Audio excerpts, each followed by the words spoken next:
Today, we are talking with Liberty DeVitto, a world-renowned drummer, a good friend of Dom Familero's, and that's how I ended up getting to meet Liberty. So welcome to the show. Thank you. Good to have you here. Where did your drumming career start? My drumming career? It first started when I was in high school. Oh, excuse me, not high school, elementary school. I wanted to play drums. I liked music, and I thought, let me try to play drums. So I joined the elementary school band, and I couldn't do the buzz roll for the Star Spangled Banner. Really? You have to do the buzz roll all the way through, Yeah. I couldn't do it. I still can't do a good buzz roll. And the teacher told me, and I was reminded by a kid that I went to school with recently, he said that the teacher told me, he said, put the sticks down, DeVitto, you'll never do anything with the drums. Now, how was he supposed to know that I was going to be a bad drummer, not just by doing the buzz roll? I have to say, he had to be a bad teacher because he tried to crush my dream, and I think anybody that tries to crush your dream is a bad teacher. You should always pursue your dream. I realized the buzz roll, I'll get it someday, but what I really want to do is be in a band. That's what I want to do. I want to play in a band, so that's what I did. That's what I did all my life. I've played in bands. My drums allowed me to become somebody. I had an identity now. I was a drummer. I was different than anybody else in the school now. And I guess, you're very involved with Camp Jam. Is that because of your early days, not having anyone to play with, or how? Tell us about that. Well, Camp Jam is for kids all ages, but the ones that I work with are from 11 to 17. We call them the bedroom players. They're the kids that get a drum set or get a guitar, and they sit in their room and they play the records and they play all the time. But the real reason, of course, they got the instrument was because they wanted to be in a band. And we put them in bands at other musicians at their same level. It's a week long. It's a drop-off camp. Parents drop them off. I think it's in 20 cities, and 3 of them are maybe overnight camps. They come in and they're very shy, these kids. They won't even look you in the eye. And then by the end of the class, the end of the week, they're hanging their toes over the edge of the stage. They're doing solos on a full-blown stage with monitors, big PA, lights, and they're playing to their parents, they're playing to their peers, they're playing to their friends can come. Anybody can come and see the show. So you're really helping ignite that spark that you had. I had this great career with Billy Joel for 30 years, but I'll talk to Dom and say, will you teach me how to play a triple paradiddle? Because I don't know how to do that, There's so much to cover. You have a new book? Yes. So could we talk about that? Yes, we can. Okay, cool. It's called Rock Solid. Here it is right here. Woohoo! It's pretty cool. It was written by myself and Sean Kennedy, a friend of mine. He's a middle school music teacher in Pennsylvania. I believe that the first things you learn in drumming, you take with you for the rest of your life, the beats that you learn.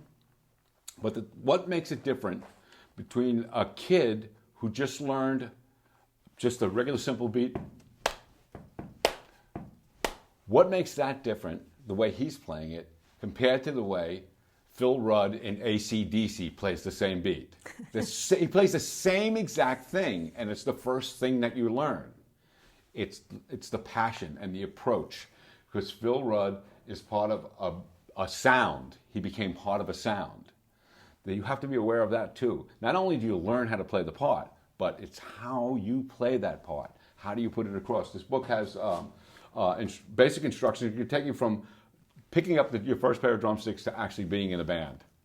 Now, Little Kids Rock. Yes. Isn't that what that's about, kind of? Like helping people get people that want to play that are underprivileged, needing instruments. Yes. How is that program? Little Kids Rock was started by David Wish. Okay. He was a school teacher, elementary school teacher. And after school, he noticed kids just hanging out. He had 20 kids, and he said, you want to learn how to play guitar? And he said, yeah.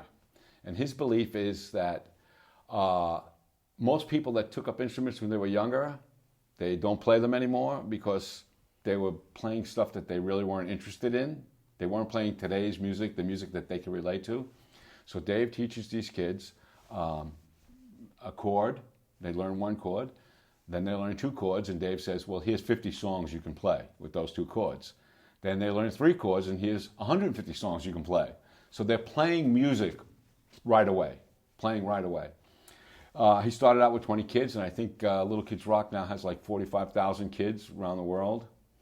Fantastic. And it just keeps growing. So you love what you do. Yes. You are passionate. You're Yes. dedicated to helping others.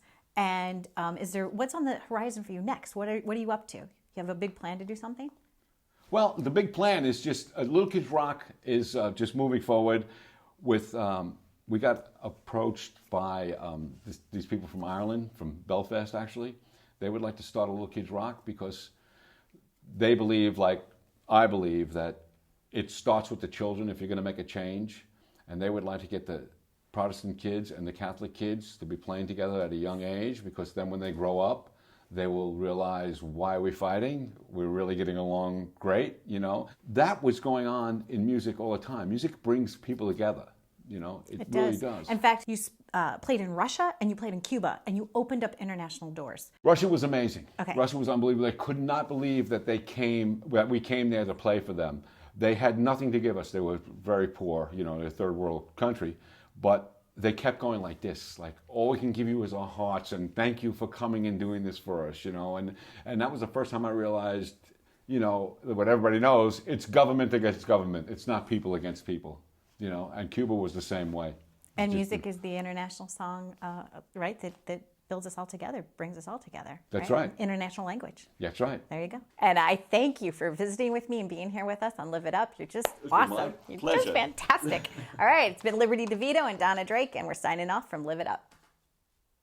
We're here at Dom Familero's studio, and Dom, you have this great space, and you're going to be doing like live drum sessions and things like that? Absolutely, Donna, this is great to be back. Live It Up at its best here. Woohoo! We are from the studio, can reach the world. We did a test demo, 300 computers in 10 countries. It works successfully, so we can teach the world from this little studio here in Port Jeff Village. I love it. And you invited Liberty DeVitto and I here today, and you're going to play for us? This is the best. Live DeVitto. Does it get any better than this? My gosh, how exciting to have this here. The interview's fantastic.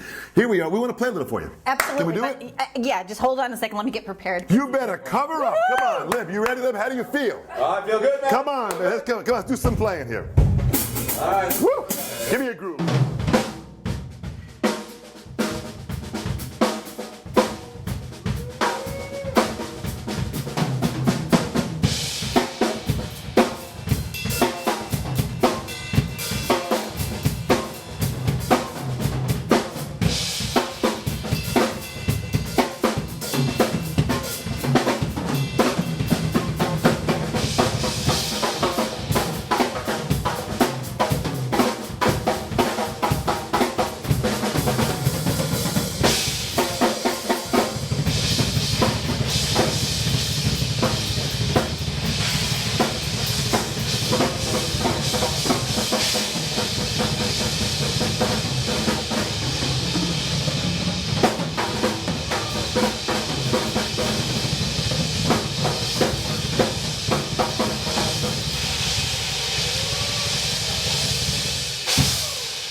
Woo!